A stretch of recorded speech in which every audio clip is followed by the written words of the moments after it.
আজকের রিলটা শুধুমাত্র জাহাঙ্গীরনগরের স্টুডেন্টদের জন্য, কারণ একটুখানি ভালো কম তেল মশলা আর ফ্রেশ খাবারের জন্য যে কি পরিমাণে স্ট্রাগল করা লাগে এটা শুধু জাহাঙ্গীরনগরের স্টুডেন্টরাই জানে। আমি আর আমার বন্ধুরা প্রায় সময়ই এটা নিয়ে আলাপ আলোচনা করি যে জাহাঙ্গীরনগরে একটা দোকানেও যদি ফ্রেশ আর হোমমেড খাবার পাওয়া যেত তাহলে কত ভালো হতো।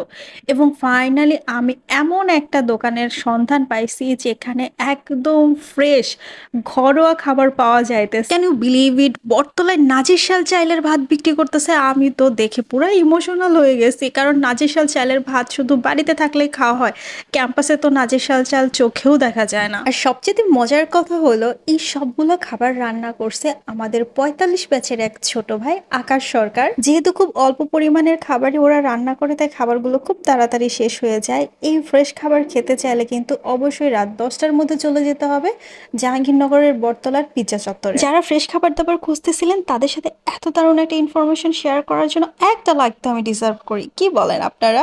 So show me your love and it healthy.